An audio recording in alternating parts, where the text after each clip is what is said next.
Ya, harga minyak merosot pada perdagangan di hari Rabu setelah pasokan minyak mentah di Amerika Serikat meningkat di luar dugaan. Meski demikian, penurunan harga tersebut terbatas setelah Menteri Keuangan Amerika Serikat mengatakan Presiden Donald Trump dapat memanfaatkan sanksi dalam pertemuannya dengan Presiden Rusia Vladimir Putin.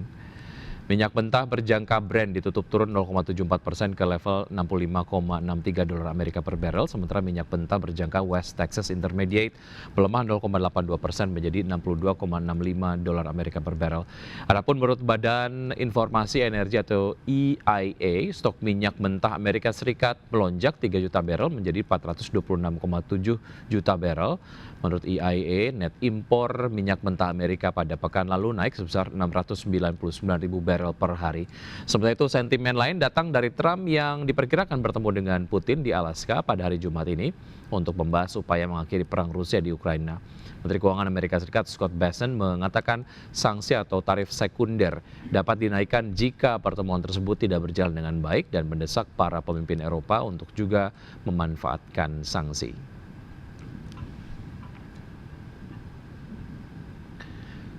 Selanjutnya dari pergerakan bursa global, pemirsa, Wall Street menghijau pada perdagangan di hari Rabu dengan indeks acuan S&P 500 dan juga Nasdaq Composite yang mencapai level penutupan tertinggi baru di tengah harapan bahwa The Federal Reserve akan segera memulai siklus pelonggaran moneter.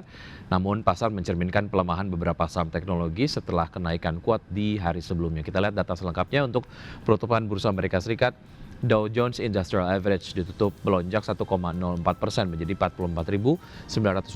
Indeks S&P 500 naik 0,32% menjadi 6.466 dan indeks Nasdaq Composite menguat 0,14% menjadi 21.713.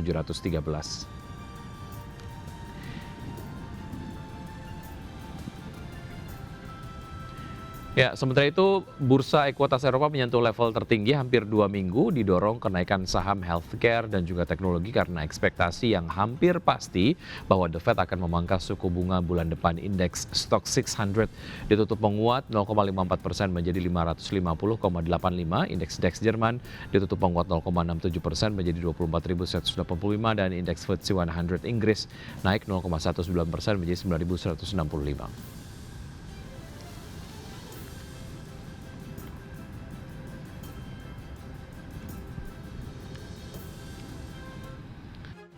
Ya, laporan ketenagakerjaan Amerika Serikat periode Juli dan revisi data sebelumnya memicu perbedaan pandangan di internal The Federal Reserve soal pemangkasan suku bunga pada September mendatang. Salah satu pandangan disampaikan oleh Presiden Federal Reserve Bank of Atlanta, Raphael Bostic, yang menegaskan masih melihat satu kali pemangkasan suku bunga sebagai langkah tepat pada tahun 2025 selama pasar tenaga kerja tetap solid.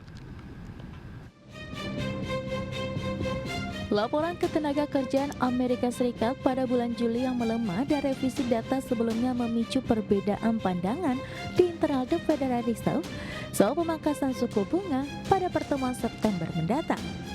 Terbaru Presiden Federal Reserve Bank of Atlanta, Raphael Bostic, menegaskan dirinya masih melihat satu kali pemangkasan suku bunga sebagai langkah tepat pada 2025 selama pasar tenaga kerja tetap solid. Bostic melanjutkan proyeksi itu juga bergantung pada asumsi bahwa pasar tenaga kerja tetap kuat. Jika melemah secara signifikan, keseimbangan risikonya akan berbeda dan jalur kebijakan yang tepat juga akan berubah. Secara terpisah, Presiden The Fed Chicago Austin Goolsbee mengatakan pertemuan musim gugur Bank Sentral akan berjalan secara langsung karena para pembuat kebijakan mencoba menafsirkan data ekonomi yang beragam dan menentukan langkah penyesuaian suku bunga. Adapun Goolsbee tidak memberikan sinyal tentang arah kebijakan yang akan dia ambil. Sementara itu, Presiden The Fed Kansas City Jeff Swift mengaku tidak terpengaruh oleh laporan tersebut dan ingin mempertahankan kebijakan suku bunga ketat. Presiden The Fed Richmond Tom Barkin menilai masih belum jelas apakah fokus utama bank sentral seharusnya mengendalikan inflasi atau memperkuat pasar tenaga kerja. Adapun Presiden The Fed San Francisco Mary Daly dan Presiden The Fed Minneapolis Neil Kashari cenderung lebih terbuka terhadap pemangkasan suku bunga. Dua anggota Dewan Gubernur The Fed Christopher Waller dan Michelle Bowman sebelumnya sudah mendukung pemangkasan pada pertemuan 30 Juli dengan alasan kekhawatiran terhadap pasar tenaga kerja ketika mayoritas Komite Pasar Terbuka Federal memilih mempertahankan suku bunga. Berbagai sumber, IDX Channel.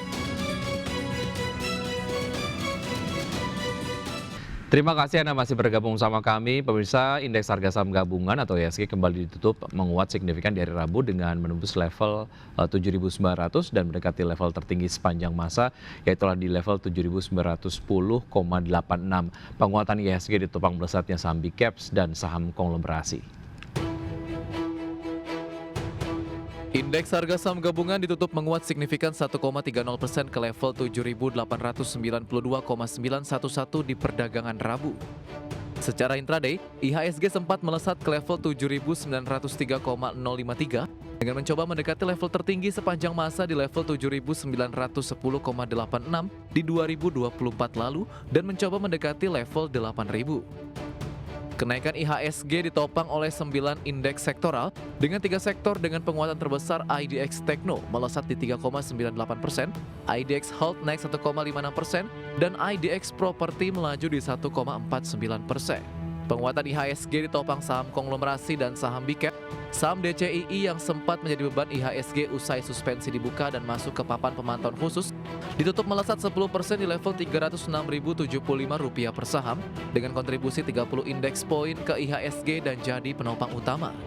Saham Telkom ditutup menguat 5,66% di level Rp3.360 per saham dengan kontribusi 20,51 indeks poin.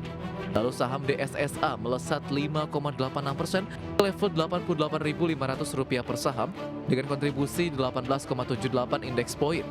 Saham ASI naik 3,71% di level Rp5.175 per saham dengan kontribusi 8,21 indeks poin. Saham BBCA ditutup menguat 0,85% di level Rp8.925 per saham berkontribusi 5 indeks poin. Dan saham BBRI ditutup menguat 0,74% di level Rp4.080 per saham dan berkontribusi di 5 indeks poin. Kenaikan IHSG tidak terlepas kembalinya asing masuk ke pasar domestik. Tercatat di perdagangan Selasa, asing mencatat net buy senilai Rp2,21 triliun.